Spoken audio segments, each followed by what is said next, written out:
It's time for a Big Blue Kickoff Live. Nobody can ever tell you that you couldn't do it, because you did. On Giants.com. You know what I saw? New York Giant pride. And the Giants mobile app. 17-14 is the final. One touchdown, we are world champions. Believe it, and it will happen. Part of the Giants Podcast Network. Let's go out there like a bunch of crazy dogs. Have some fun. Welcome to Tuesday's edition of Big Blue Kickoff Live, presented by Cadillac, the official luxury vehicle of the New York Football Giants.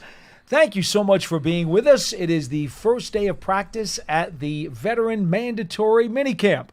I'm Paul Dottino, who's two-time Super Bowl champion Jonathan Casillas, at jcasillas52. I am at Giants WFAN. I know we're starting late, folks, but we did try to get the advisory up on Twitter for you earlier. 2 o'clock start this afternoon because we did have the first minicamp practice as well as a media availability. Giants making several players available to us for conversation in addition to head coach Brian Daboll. We will break down some of the things that they said, but first we will, of course, start with some of our views and observations from today's practice session. As always, you can find an archive of this show and our entire podcast network on the Giants mobile app, podcast platforms everywhere, and at giants.com/podcast. Now, first things first. As far as minicamp is concerned, it's really, as Coach said, an extension of OTAs and that there's no contact, Jonathan. I think that's very important for everybody to understand. Until they get to the regular training camp toward the end of July, there's no real hitting or tackling going on at all. So I always say take this with a 5-pound bag of salt. Yeah, this is basically 7-on-7 or flag football. That's the most that you're going to get out there today, like you said. There's no contact, and you know, as a professional, I think these guys do a pretty good job in upholding to that, because back in the day when they said no contact, there was guys hitting people all over the place. In any event, today's session specifically, Brian Daboll had individual drills and then had 11-on-11s. They did not do 7-on-7s today, which disappointed quarterback Daniel Jones. Mm-hmm. Now, Jones, as you probably know, they've been holding him back. He has done everything the doctors and trainers have asked him to do. He told us today during his media session that he has passed every single hurdle and even then some, and is going to be ready for the beginning of training camp. Now, at the same time, because they want to be very careful and cautious with him, they're limiting him to 7-on-7s during the spring practice sessions. Well, without a 7-on-7 today, he just had to do some ghost routes and some stuff on the side with the trainers, and that kind of bummed him out. But you know what, Jonathan? He's the franchise quarterback. You can't take any chances. Yeah, and you know he's highly competitive. So he's definitely the itch to get out there with his guys, because there's a little difference between 7-on-7 and full-on, no doubt, 11-on-11 right now. Even though there's no contact, there's a little bit of a difference. There's more of the team aspect there. There's the run-pass situation that's not there in the 7-on-7 situation. You know, but that's Daniel Jones being Daniel Jones. He is an athlete. He wants to compete. You know, we all know that, you know, he's one of the most, I think, you know, the great competitors on the New York Giants roster, and we see that from year in and year out. And the guy just wants to play football, man. You can't blame him for that. Not at all. All right, let's go over some of the highlights that we did see at practice today. Then we'll go more into what Jones said and some of the other folks here at the facility. Offensive highlights, Wan'Dale Robinson caught a quick slant from Drew Lock and took it to the house on what was probably about a 60-yard pass play on a catch and run, which was incredibly dynamic, and you'd love to see that in a regular season game for sure. Bryce Ford Wheaton made a terrific stab, fully extended diving to make a grab on a Tommy DeVito throw, which only the receiver could get, so it was in the right spot. And also Theo Johnson caught a long touchdown pass from DeVito down the left sideline, the young tight end who has really shown a lot of explosiveness, athleticism, and really good hands. Those were really the major highlights from the offense today. Well, got anything on defense? Or you got that coming up? Defensive guy. Of course. I should have started with defense. That would have made me happy. I'd have shut up. Exactly. See, that's why you looked at me with that puzzled grin on your face. Like, what is he doing? Are we Doesn't biased? He know? Right. Are we biased here? Like, I'm biased, for sure. I don't know he played linebacker, right? Okay, on defense. Let's go. Caleb Hayes pass defensed on a post thrown by Nathan Rourke, where he closed very quickly at the very end of a long bomb and was able to knock it away. Then he had another pass defensed on a flat route off to the sideline that Rourke also threw, and he closed and read it and jumped in front and made the play. That was really cool. Brian Burns, very impressive coming off the edge. But again, we talk about these drills. I hate to even talk about potential sacks during these drills because it just doesn't make sense to me. No, I hate when writers and other media talk, oh, he should have had 3 sacks today, or he got in the backfield nonstop. No kidding. No kidding. The offensive lineman can't do a thing. Really. I mean, Pearson could beat somebody off the edge in these drills. All right. Anyway. And then the other defensive plays, Elijah Riley had a pass defensed, which was a very nice play.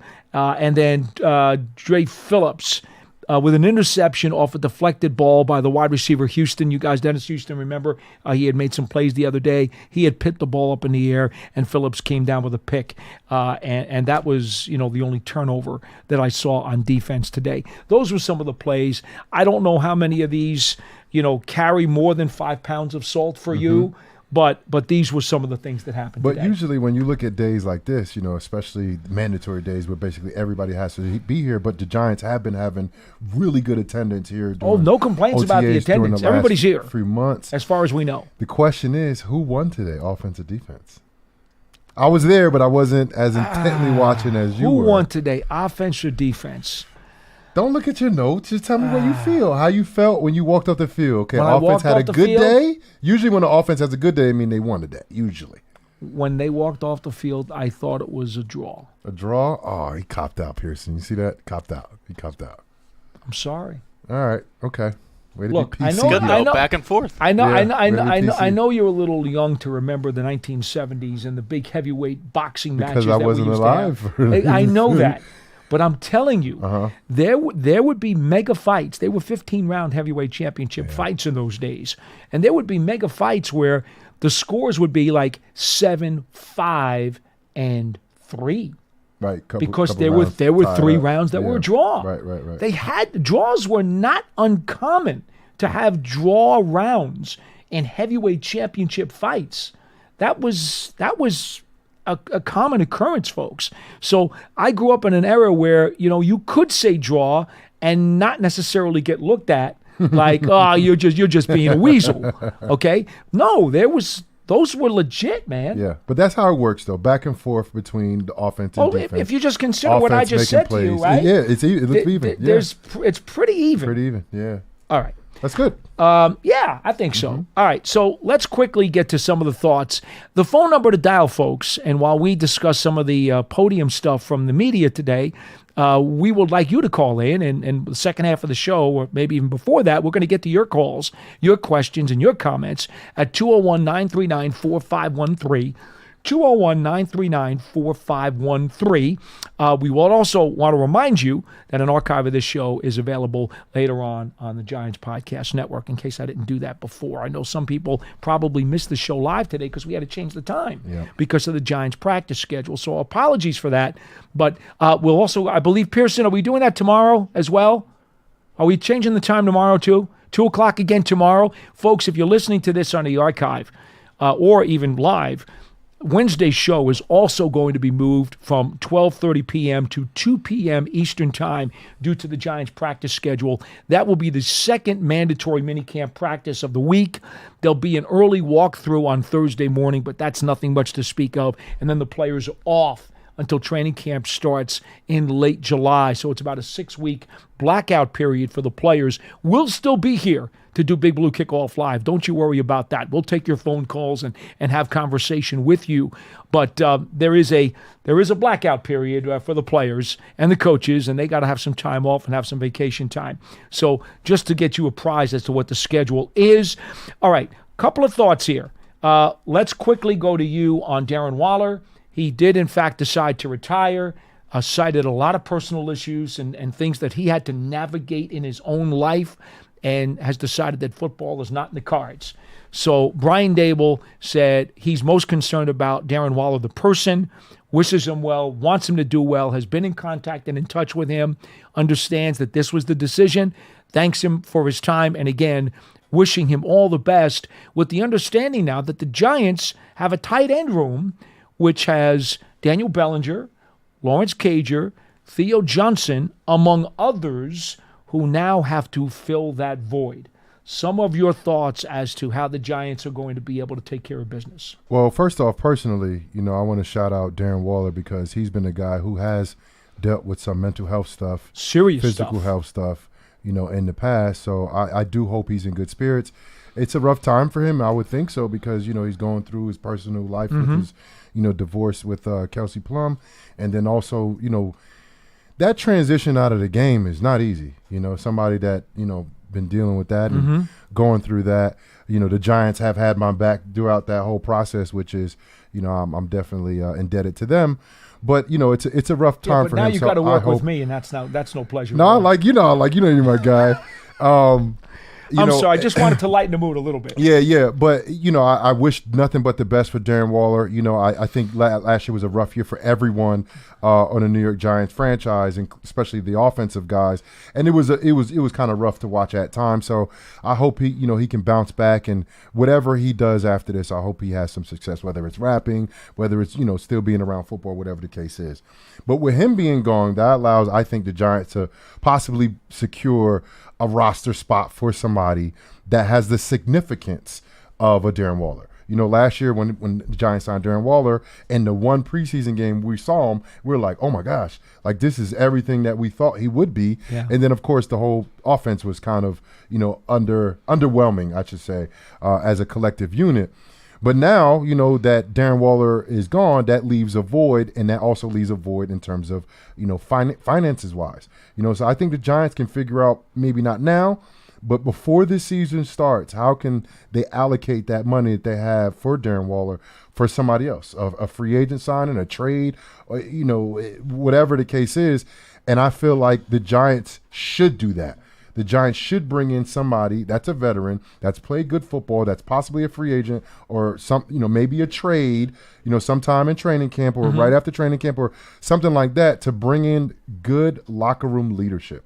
Yes, you want a guy to play. Yes, you want a high character guy. Yes, you want a guy that might be on the cheaper end when you look at the available free agents or trade wise. But I think leadership is key for the Giants. You look at the roster. I feel like there's a lot of talent on the roster, and I'm looking at the defensive back room, but there's not that many veterans there. When I say veterans, 4 or 5 years plus of experience. Adoree Jackson was that guy, but now he's not on the roster anymore. I think Jalen Mills might have the he's most year experience. 9, if I'm not mistaken. He's the real grandpa of the group. He is. He's the older guy in the group. He's a safety. I'm thinking more of the corner room. You look at the room, you got, I think, a lot of potential there.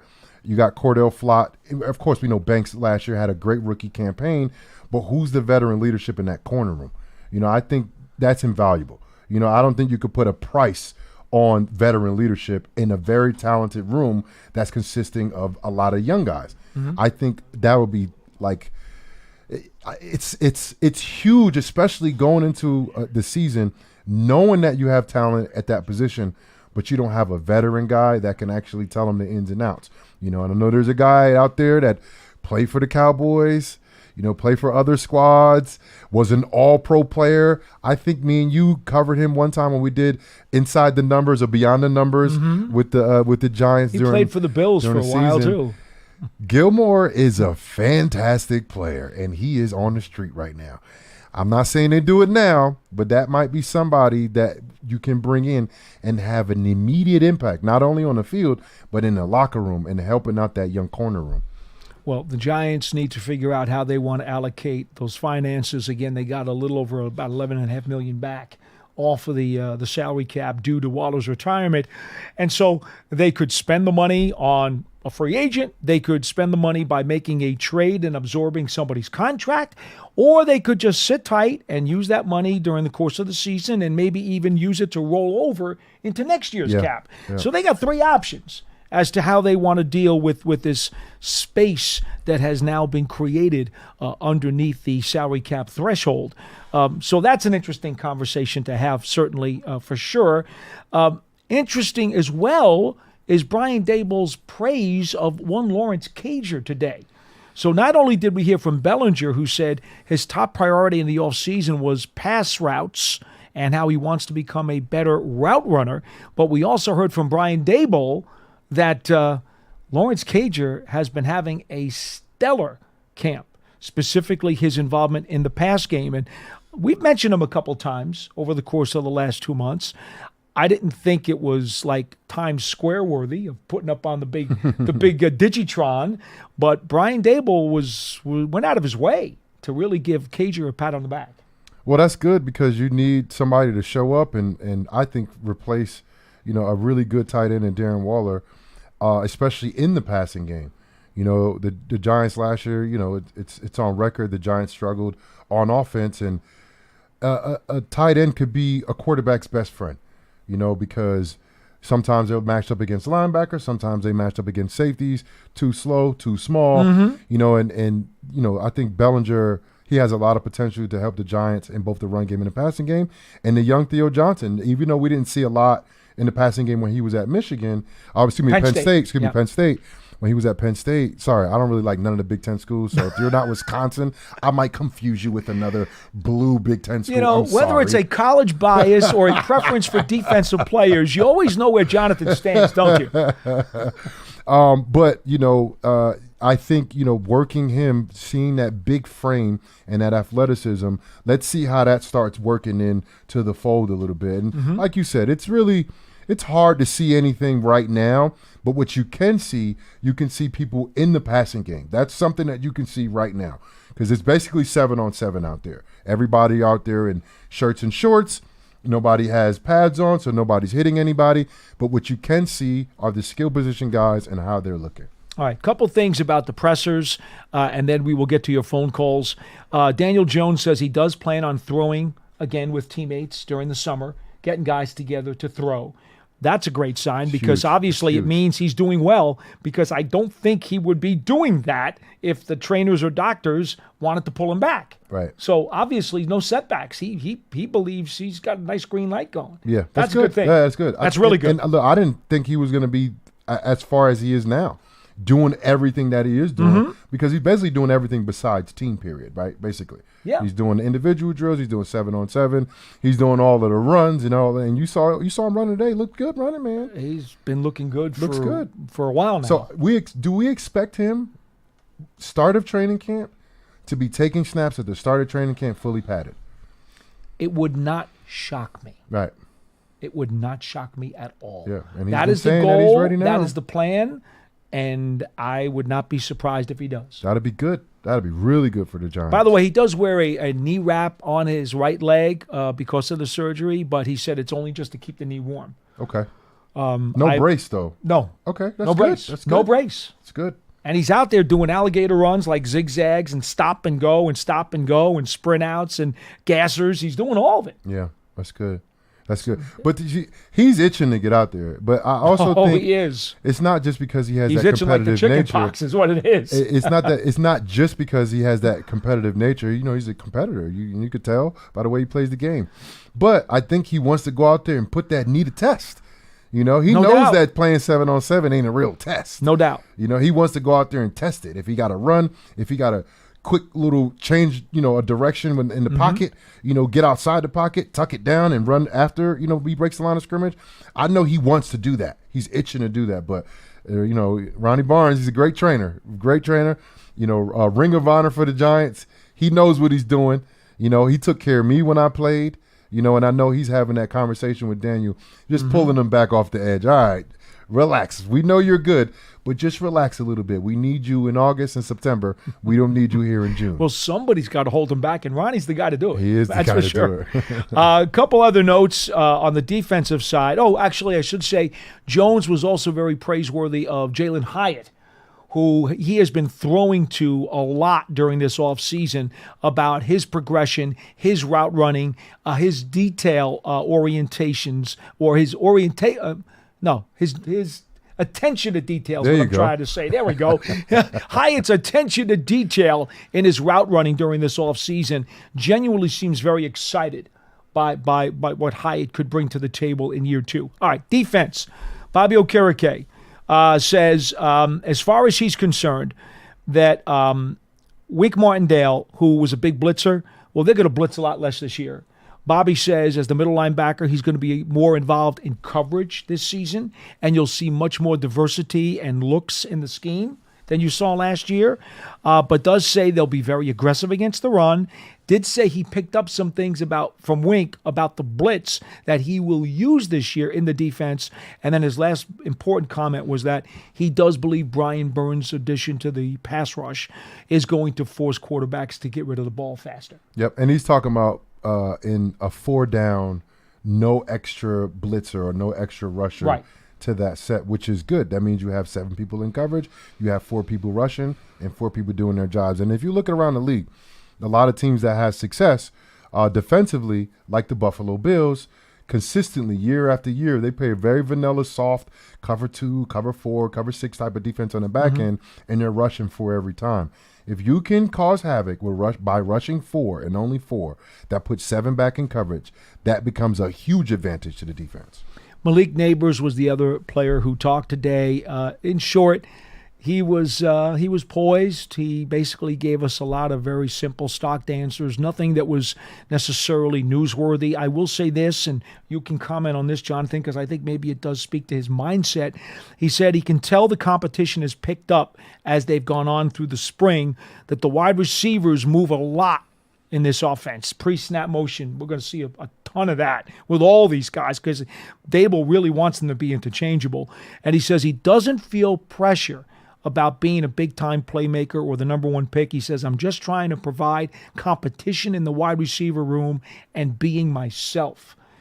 I tell you, for a guy who does celebrate on the field, he does it at practice, he says he likes to interject a lot of enthusiasm into the room, and on the field, when given a chance to maybe spew about himself, he didn't do it. And that's a good sign because I don't think anybody wants to see the disease of me, and I didn't see it. That's good. And he said he doesn't feel pressure. Not yet. Not yet. He will. He will. Well, this is the New York Giants. No DBs are blowing him up here. Right. He hasn't had a game-winning touchdown quite yet. And that's good, man. I think the kid has a great attitude and a great approach to this time of the year. The kid is a phenomenal talent. I think there's no question that his potential is there. The Giants just have to figure out offensive connectivity together, and it starts with the quarterback position. And, the signs of Daniel Jones reporting for training camp day 1 as a healthy participant is looking good. It's trending in the right direction, which is good for the entire team. Well, and of course, Neighbors with his explosiveness, and Daniel was asked about Neighbors too, but he said the obvious. Very explosive, great with his hands on the ball, terrific catch radius because of his acrobatics. Every quarterback loves the fact that a guy can go get the ball. Yeah. I mean, someone who can attack the ball is going to be the passer's best friend. Let's not kid ourselves. Neighbors can do that. So in any event, we're going to get to your calls now after I quickly tell you the Giants Huddle podcast is available all year long, featuring long-form interviews, Giants past and present, NFL folks as well. Search for the Giants Huddle and subscribe to your favorite podcast platforms. We'll go to giants.com/podcasts. And don't forget, if you're on Apple Podcasts, you can leave a 5-star review. Lets everybody know you like the program. Giants season ticket memberships are available, taking your fandom to the next level for the 2024 season. To learn more about exclusive member benefits, visit giants.com/tickets. Limited inventory is available. And the official Giants TV streaming app is Giants TV. And it has all kinds of original content. It's on demand and direct to Big Blue fans. Giants TV is free on Apple TV, Roku, and Amazon Fire TV, as well as the Giants mobile app. We are done with our business, Jonathan, which means we can now get to you, the fans, and talk about Giants football. 201-939-4513.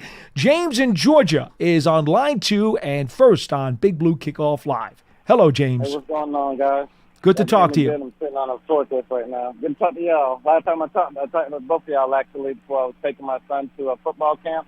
Very cool, and, yeah. And was that you who sent me the picture of you and Evan Neal? Yeah. Yes, sir. It was a good camp. It was a very good camp. Evan Neal's a great dude. Paulie, out of all the questions I could have asked Evan Neal, I said, "Do you know Paul Dottino?"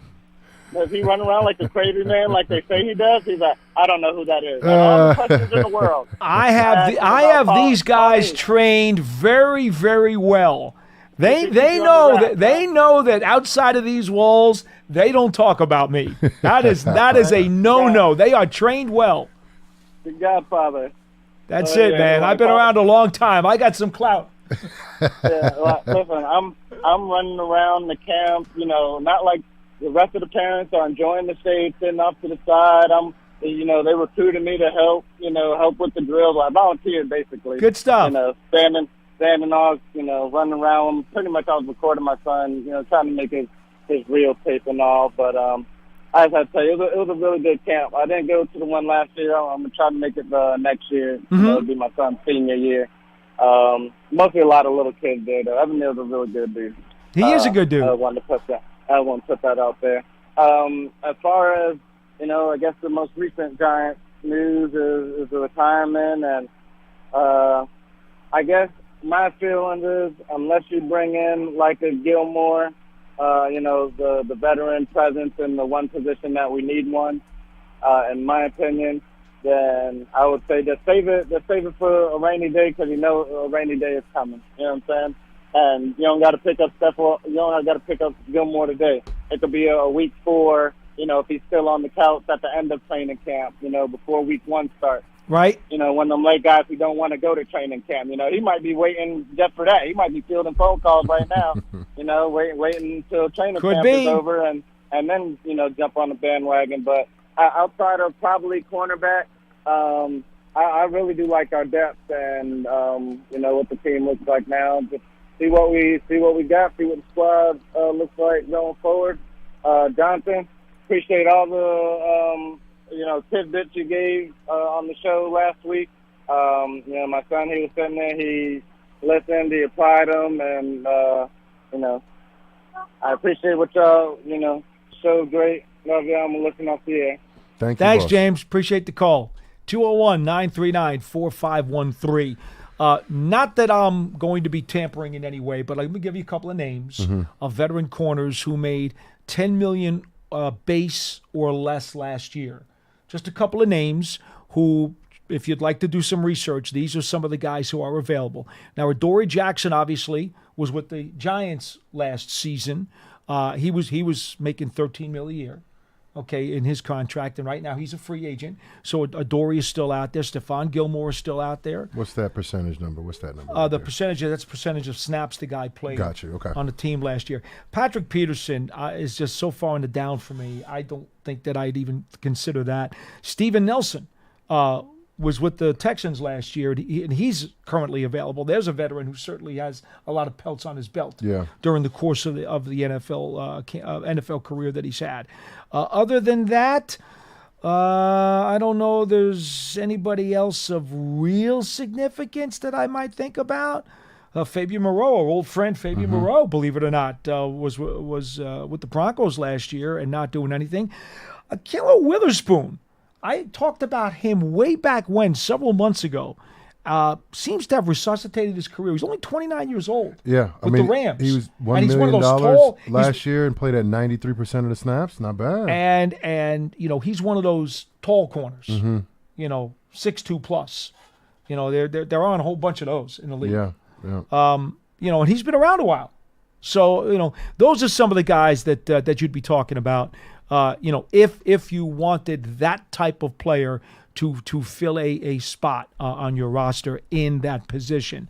201-939-4513. We go to line 3. Frank in Houston. You're next on Big Blue Kickoff Live. Hello. Hey, good afternoon, gentlemen. Hi.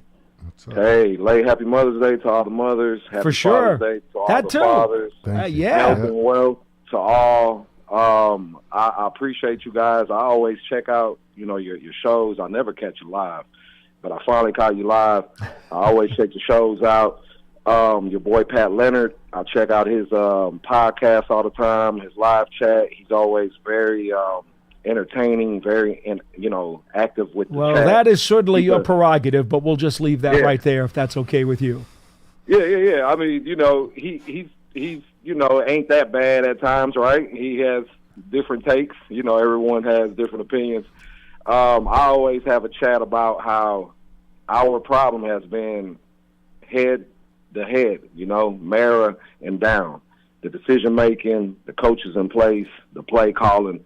Jones, everybody hates Jones. All the fans hate Neal. All I got to say is Jones never really had a chance.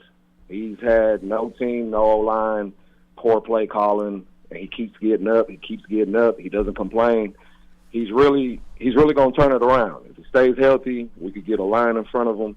It's going to be all right for Jones. But it starts with the play calling. You know, it starts with situational awareness. Because there's so many games that we've had in the past couple of years that we've lost by, you know, a possession. You know, 2, 3, 4 games a season. You know, we're losing by a possession. You know, it's 3, 4, 5 games a year that so close. You know, we lose it. It's like, what's going on? And it's really the play calling, just situational awareness. And hopefully that turns around. I'm glad Coach Dayball, he's taking over the play calling, and he's more active with it, as they say in camp so far. But everybody's giving Neal a headache. He was injured, you know. The guy was injured. All the pressure was coming from the middle. It didn't help that we're going against playoff defenses the first half of the season, and we're not even running 12 and 13 personnel to try to help them and give the ball to Barkley more and try to, you know, help the old line. We were trying to, you know, we thought we had Patrick Mahomes Jordan back there, you know. We thought we could do the spread out offense and throw the ball everywhere, you know. So we got Jones hurt again, and now we're looking at, you know, what we're going to do.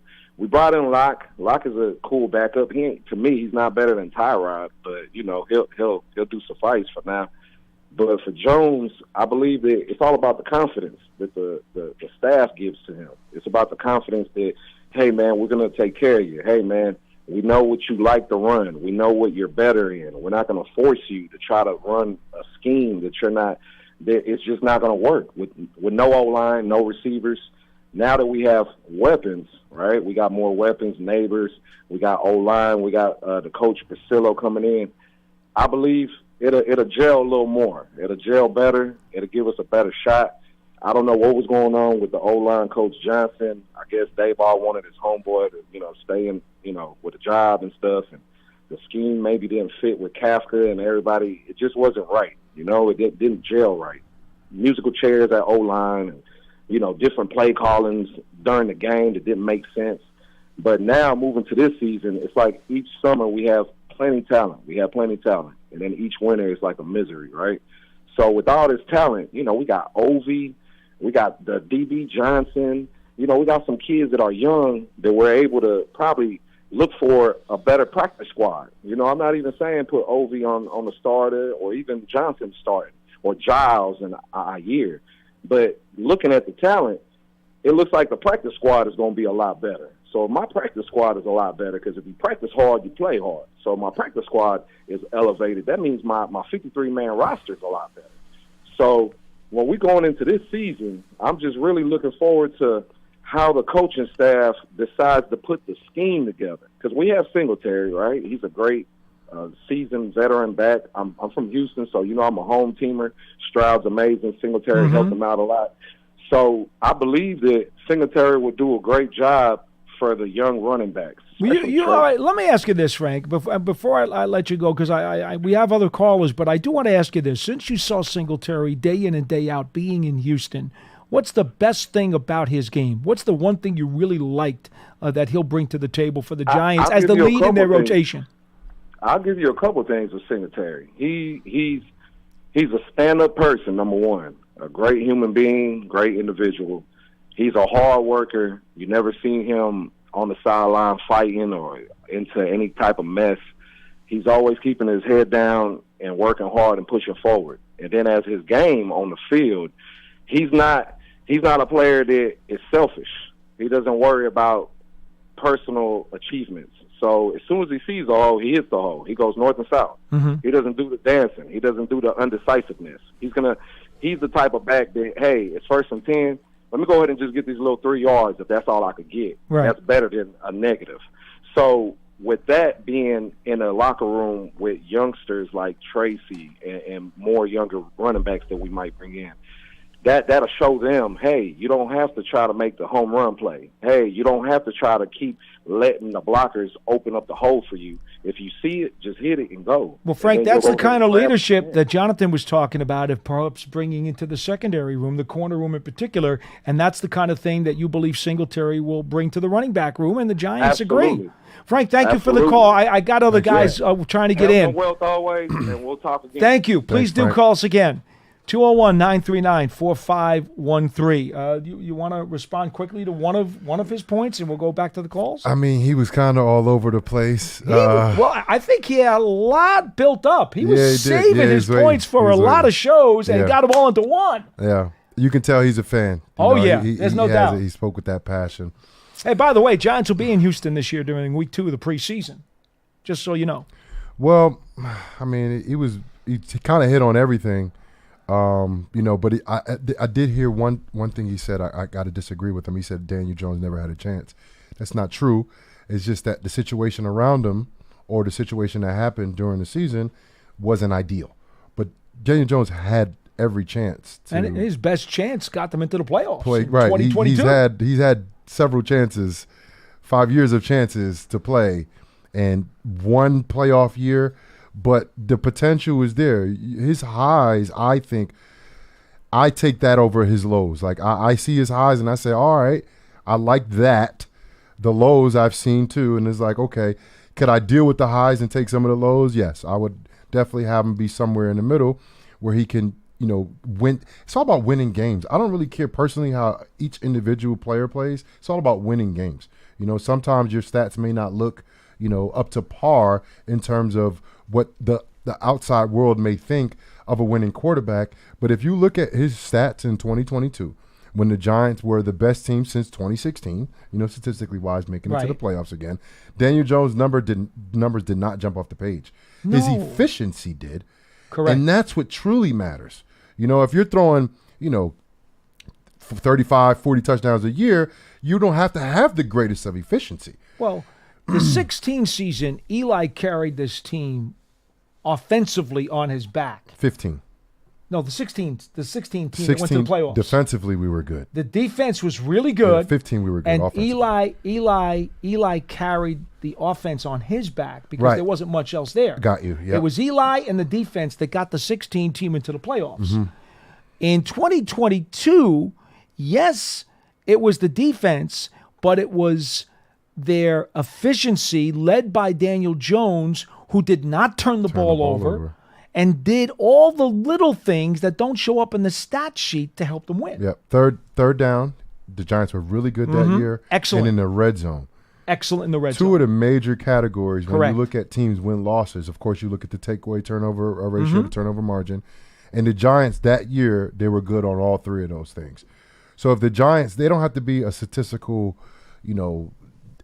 juggernaut in any type of way, any player. But what you want to see is good situational football, and you want to see good efficiency from the quarterback position. Yep. That's what you want. Back to the phones at 201-939-4513. We go to line 1, Cliff in New York. You're next on BBKL. Hello. Hey guys, great to be with you. Great to hear all the great stuff today. A lot to be optimistic about and pumped up about. I wanted to talk about the defense, especially the D line, but I asked Pearson first. I assume you guys probably don't want to get into who's a dirty player, because there's somebody I was thinking about, and I'm thinking maybe you don't want to do that, an opponent. Well, look at it this way, Cliff. I don't want to label anybody a dirty player. There are some players who may be a little bit, let's just say, in love with extracurricular activity. How about that? I don't want to use the word dirty because that to me has a lot of implications and is too far-ranging and reaching to just start throwing that word around about somebody. But was there something in particular that really like? Yeah. I was watching a game last season. The Buffalo was playing somebody that we were going to play the next week, and Josh Allen is sitting on his can after the play, and he's pointing out to somebody, to the officials. And the next week we played that opponent, and Daniel got his neck injury. And the Miami game. Yeah. And I wanted to put it this way. If I could just ask it this way with Jonathan, I was thinking about this for months. If you're rushing from the blind side and you've got a straight line to the quarterback, and he might feel you're coming, but they called it the blind side for a reason, right? And you're going for a strip sack if at all possible most of the time, I guess. And if you're doing that, would you come over the top with your right hand and try to come down to jar the ball loose? Because that was what happened to Daniel, and I didn't realize that until we saw some film during the combine, which gave a different angle on the play than I had originally seen on the TV, where I thought Daniel just got drilled in the back, and it seemed like the guy came over the top, and I just wondered maybe that's a legitimate move on a blindside rush. Well, man, and I heard Tom Brady say this too, and it's so true. It's not the defensive job to take care of the offensive players. It's not. It's their job to do their job, and I was taught when you're going for that strip sack, and I did the wrong motion. You're not doing this motion, Cliff. I don't know if you can see video right now, but whenever you do, it's not like the wide hook, the wide slap motion. The most efficient way to get the ball out is that you shoot your hand like a jab, instead of throwing a hook. It's like you're shooting your hand at the quarterback, and that, look, if you're hitting a guy's arm that's going back like this, like you can't, as a defensive guy, you're not thinking, oh, I don't want to hit his arm at the wrong angle. You're only worried about doing your job. And when you beat a guy and you're, about to hit the quarterback, you're not thinking, I'm going to protect the quarterback while I hit him. No, you're going to think, I need to get that ball out when I hit this guy and bring him down, efficiently, and not let him escape, not let him get the ball out. So, it's hard to say. I hurt a couple people, friendly fire a couple times. I got friendly fired against me, and there's no worse feeling than hurting a guy. There's no worse feeling than that, and I'm not saying some guys, don't feel it, but it's a part of the game. As a player, though, if you're doing what you're coached to do, you're not looking at the health of somebody else prior to the play happening. It's only after the play when you become a human being. And to be honest with you, Cliff, just going back to the Van Ginkel hit, yes, it was not, in my opinion, it was not a dirty play. No. If you really want to try to categorize it, I would say no. That does not check the box. Yeah. All right. Because I was talking to an Eagles fan about it, and they thought that he had tried to hurt Jalen Hurts. Well, if you're talking to an Eagles fan, they certainly know the definition of a dirty play. You know what, Cliff, real quick. I mean, let's get real. I have one example that came to my mind against the Packers playoff, the playoff Packer game in 2016, when I was tackling the running back and I had a cast on my arm. So I had a full cast on my arm that ended about right here. Mm-hmm. When I tackled the running back, my cast got caught on his helmet. And I didn't know his helmet twisted all the way around like that. And he dropped the ball. It was Montgomery. And he dropped the ball, and he came out for a while. And people on X or Twitter back in the day, they were sending me messages like, you tried to hurt our player, da-da-da. I didn't even know what happened. Right. Like, I didn't know what happened. I'm like, how did his neck turn like that? Mm-hmm. But then I watched again, my cast was hooked onto his face mask. Oh, man. And like I said, I didn't know what happened there. Sure. Like, we don't have replays on the field. No. So, like, when something happens, sometimes the defender or whoever it is, you don't know what happened until you watch the film. And then I had to still look at it like, how did his neck turn so weirdly like that? Right. And I felt bad, but I didn't feel bad till the next day until I watched the film. Right. I didn't know I did anything to him. I thought he just got hurt. But you just don't know, Cliff. It's so fast. It's so bang, bang. And like I say, most guys, every guy in the NFL goes out there with no malice intent to hurt anybody, and people just get hurt because you got big guys running full speed, hitting other big guys. That is a recipe literally for disaster. All right, Cliff, is that all? No, I just wanted to, I'll tell you what I was looking for the D-line, and then I'll take it off the air. I'm glad you said you didn't think it was a dirty play because I think we're going to see the guy in week 1, I think. But with the D-line, you guys coached me up when we were busy getting ready to draft Kayvon about the size of the guys on the DL, and it isn't, how much they weigh and all that stuff. I'm just kind of still stuck on having to have pressure up the middle, and I don't know if you can move Kayvon or Burns into the what do you call that tackle? The three technique? The if you can make him play the three technique at 250, 260, just for a particular scheme on a particular play, if that works. And I'm trying to put it together with what I've been reading about on the website in the Cover 3 about the tradition with the D-line and going back to 2011 with the NASCAR, which I never really understood, and I didn't realize OC wasn't as big as I thought he was, and Strahan neither at the end of his career. Mm-hmm. And I'm just wondering if we know enough about Burns' defense to put, Shane Bowen's defense to put all that together with what might be different in terms of it always seems to me like when we really got special, like when Leonard was playing at a Pro Bowl level next to Dexter, it got very exciting and very familiar to me from going way back, right, that we really had something going. And I'm just wondering if we can still have that kind of thing coming up the middle with Bowen, and I'll take it off the air. All right, Cliff, thanks for the call. 201-939-4513. I'm going to let Jonathan respond, but I will just say this to you. We're going to see a lot of different formations. Bowen's proclivity is to have 4 guys on the front line. However many are going to be down in the dirt, that's open for discussion. That could change play to play. Yep. It could change series to series.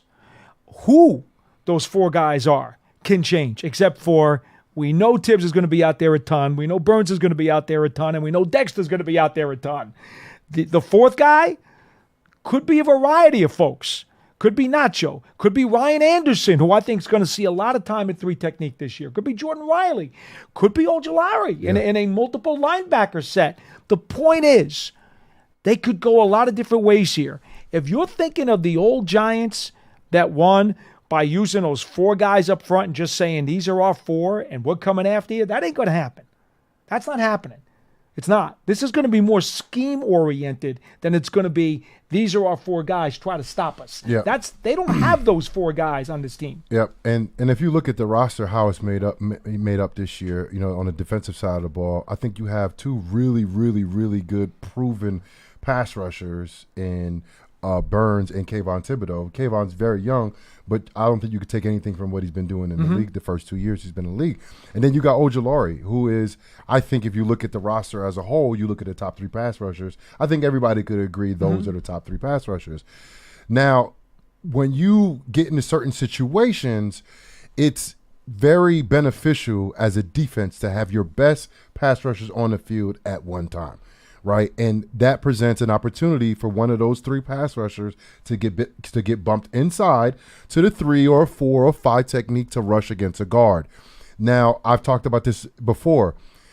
So Bowen, he's going to run more of a conservative defense. When I say conservative, that just means adding extra guys to the rush, the 5th guy or the 6th guy, which Wink did on a very consistent basis his entire tenure here in Baltimore, wherever he was at. That's it. That's what he was known for.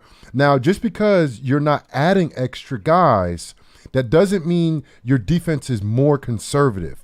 It's more of the term of bringing extra guys. When I say conservative, it means rushing 4. You can still cause havoc with 4 rushers. And actually, it's more beneficial for the defense to only rush 4 and cover with 7 because you have more guys covering on the back end.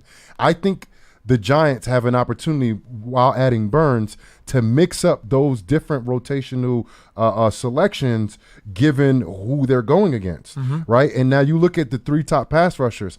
Some of these guys might rush better on the inside against a particular guard or a particular center. Matchups. They're going to match up. Or you still got Dexter Lawrence in there too. So I'm thinking of 4 down linemen throwing the 3 pass rushers with Dexter Lawrence.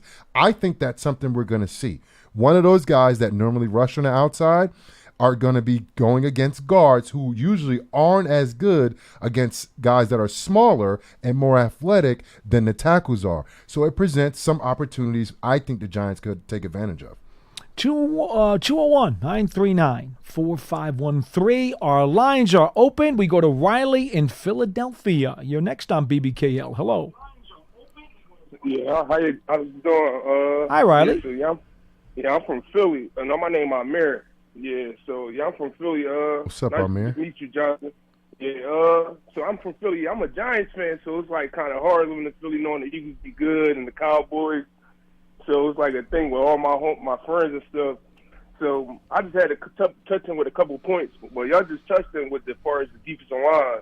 And Jonathan, as far as your days in playing, all the good teams was built in from the inside and the outside as far as the offensive line and defensive line. Like just like now, the Eagles, the Cowboys, the San Fran, unless you Josh Allen or Patrick Mahomes, it's like all the good teams like got good O-lines. Even the Lions. And my point was, a lot of people try to downgrade Daniel Jones. I got a hate-love relationship with him. So it's like I seen the good, the bad. I really don't think he's a bad quarterback. I feel as though if you put Daniel Jones on the Eagles or the Lions or like even San Fran with like the pieces they got around him, he going to play. He probably better than Purdy, all those guys. So I feel like it's just like they say we never put him in a good predicament to dwell. So it's like I feel as though if he plays like a little bit better than he did when we went to the playoffs, it's going to be in another talk with him in the contract, and that's where it's going to get tricky at. But I feel like he's a good quarterback. We just never, even our offensive line, we had years where it's not even mid. We're not even mid, and it's like it shows. We getting top draft picks every year. It's just not working. So hopefully this year it works. And like my other point was, I really love our defense. Like I feel as though we get 2 more pieces, and our defense is like top 5 to 10 this year, and our offense is mid. We could really be scared. Like people might really not think, but I really think we could be scary this year. Well, thanks for the call. Appreciate it. 201-939-4513. We've said it so many times on this show before. Richie James led the Giants receivers room with 57 catches during that playoff season of 2022. I will ask you this, Jonathan. How many Giants wide receivers do you think will catch more than 57 balls this year? And who would they be? It's a good question. I'm assuming you don't think 57 will lead the room. No. I hope not. I hope not, too. Right.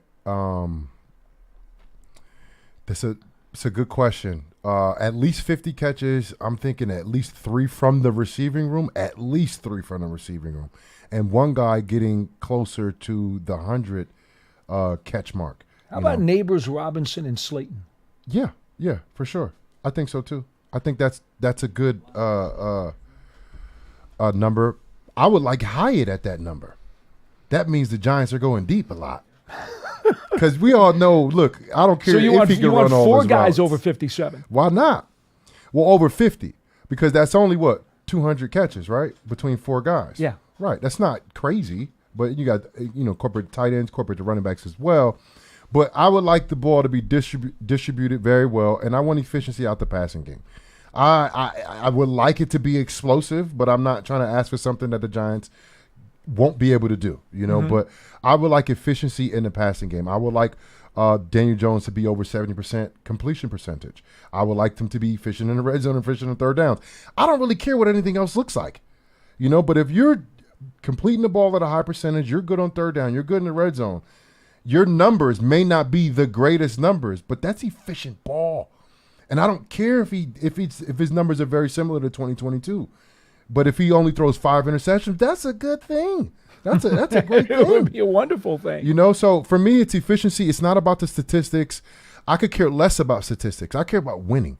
And the Giants need to figure out how to win games. It's a collective thing. You talked about the defense being really good. The Giants' defense needs to play very well this year in order to get this offense rolling. And I agree with Amir. If the defense can be top 5, top 10, and we got a mid-tier statistical offense, I think that bodes very well for the Giants. I really do.